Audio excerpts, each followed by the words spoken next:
Sambil tidur-tiduran di lincah, Cak Dlahom mendengarkan suara penceramah di masjid yang disiarkan lewat pengeras suara yang disetel sangat keras.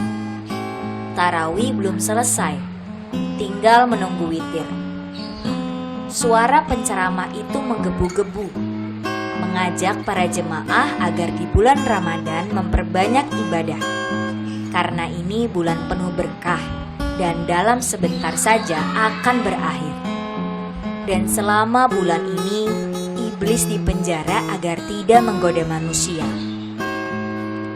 Iblis makhluk terkutuk, dilaknat oleh Allah.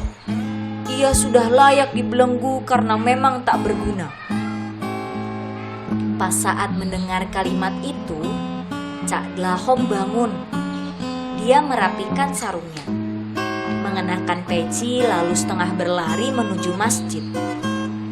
Tiba di masjid, dia melihat si penceramah masih terus berkhotbah. Sebagian jemaah serius mendengarkan, tapi lebih banyak yang sudah mengantuk. Sebagian menguap berkali-kali. Cak Dlahom masuk ke masjid. Dia berdiri di dekat pintu masuk dan mengacungkan tangan. Mas, Katanya.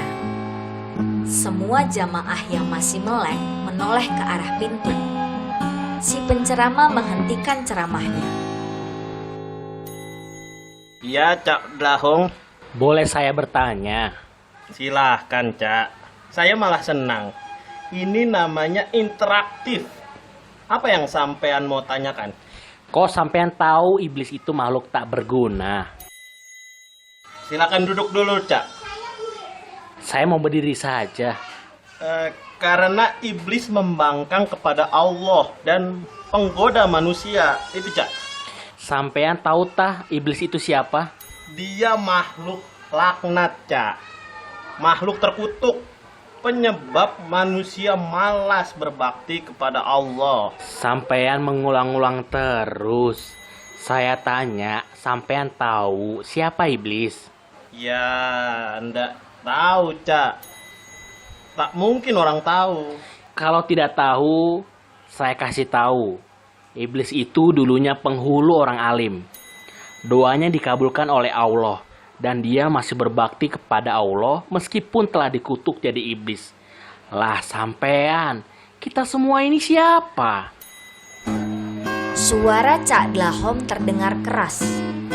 Suasana di masjid mulai gaduh. Jemaah yang mengantuk dan yang tertidur terbangun.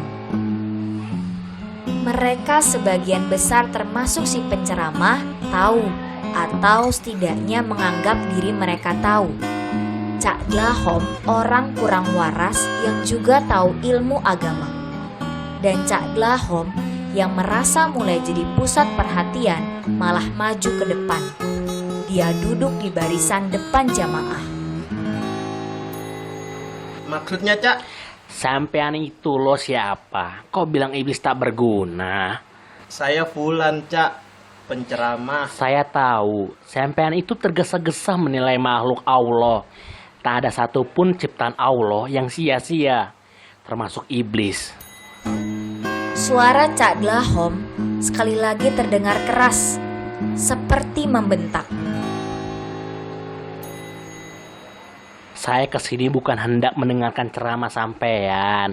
Saya hanya mau tanya. Sudah saya jawab, Cak. Bagaimana sampean bilang iblis makhluk tak berguna, sementara sampean sendiri tidak tahu siapa sampean?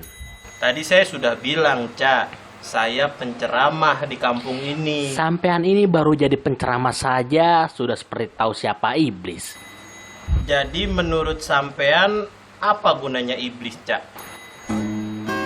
Ditantang seperti itu, Cak Dlahom malah seperti kesurupan. Dia meminta mikrofon masjid dimatikan dan segera bercerita tentang kisah Nabi Sulaiman alaihissalam. Nabi Sulaiman pernah berdoa pada Allah pada suatu hari agar diizinkan menangkap iblis dan mengurungnya. Ya Allah, Engkau telah menundukkan untukku bangsa manusia, jin, binatang, burung-burung, dan para malaikat. Kini izinkan aku untuk menangkap iblis dan memenjarakannya agar manusia tidak berbuat dosa dan maksiat lagi." Doanya dikabulkan Allah karena Sulaiman adalah salah seorang kekasih Allah. Tapi sebelum dikabulkan, Allah bertanya pada Sulaiman, "Wahai Sulaiman, untuk apa dirimu menangkap iblis? Ketahuilah, menangkap dan memenjarakan iblis sesungguhnya tidak akan mendatangkan kebaikan bagimu dan manusia." Sulaiman ngotot, "Ya Allah, makhluk terkutuk itu tidak ada kebaikan padanya. Jika iblis tidak ada, manusia akan tidak bergairah beribadah. Ya Allah, izinkan aku menangkap iblis hanya untuk beberapa hari saja. Baiklah, atas namaku, dengan rahmatku dan izinku, engkau bisa menangkap iblis." Sulaiman pun menangkap iblis dan mengurungnya di bawah tanah yang gelap. Beberapa hari kemudian, seseorang yang diutus Sulaiman untuk menjual aneka kerajinan di pasar pulang dengan tangan hampa. Kejadian seperti itu berlangsung sekian hari. Orang itu tak berhasil menjual sebuah pun kerajinan buatan Sulaiman karena tak seorang pun ia jumpai di pasar. Sulaiman keheranan hingga dia kemudian bertanya pada Allah, "Apa yang sebetulnya terjadi?"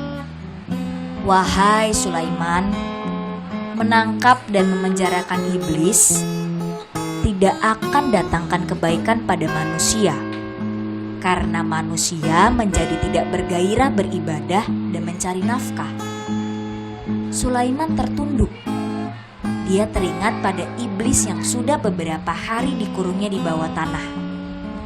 Demi mendengar penjelasan Allah bahwa menangkap iblis tidak mendatangkan kebaikan pada manusia, Sulaiman melepaskan iblis. Pasar pun kembali ramai, juga tempat ibadah.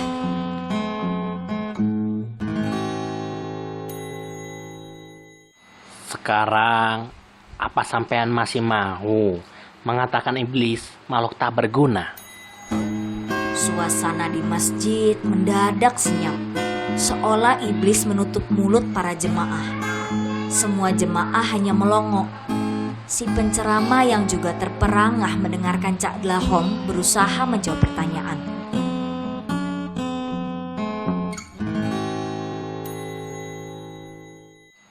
Tidak, Cak. Saya keliru. Saya minta maaf. Sampean tidak keliru, Mas.